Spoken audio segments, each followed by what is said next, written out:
खोड़ा जी primary school में सीरतुल मुस्तफ़ा सल्लल्लाहु अलैहि वसल्लम कॉन्फ्रेंस दौरान तकरीरी नात जा मुक़ाबला थिया। तफ़सील लाइ ॾिसूं था फयाज़ रतड़ जी हीअ रिपोर्ट।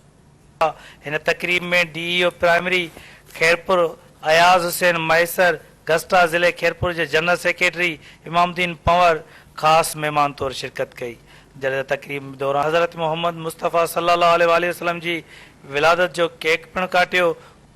खोड़ा जे गवर्नमेंट प्राइमरी स्कूल 2 में मिलादुन नबी सल्लल्लाहु अलैहि वसल्लम के सिलसिले में ॿारनि सां पाण सगुरनि जी मोहबत के उनवान हेठि सीरत कॉन्फ्रेंस मुनक़िद कई वई, जंहिंमें तालके गंबड़ के मिड़नी स्कूलनि के शागिर्दनि विच में नातिया ऐं तकरीरी मुक़ाबला मुनक़िद थिया। उन मौके ते सीरत कॉन्फ्रेंस में शरीक मेहमाननि ऐं शागिर्दनि सिंध टीवी न्यूज़ सां ॻाल्हाईंदे चयो वॾी शख़्सियत ते प्रोग्राम हुयो ऐं ही प्रोग्राम पंहिंजो खोड़ा में जेको आहे सो तारीख़ी प्रोग्राम आहे। इन प्रोग्रामनि जे ज़रिए ॿारनि खे एतमाद मिलंदो, हौसलो मिलंदो ऐं हर ॾुखे मसइले खे आराम सां मुंहुं ॾेई सघंदा। ॿारनि जी कॉम्पिटिशन में ख़बर पवंदी त कहिड़े स्कूल में महिनत थिए थी कहिड़े में न। हे अचानक प्रोग्राम थी वियो, उन जे बावजूद भी तमामु बहितरीन प्रोग्राम आहे। ॿार जेके मुख़्तलिफ़ स्कूलनि खां आया, तैयारियूं करे आया। फर्स्ट पोजीशन आई गवर्नमेंट गर्ल्स प्राइमरी स्कूल पीरेसा जी।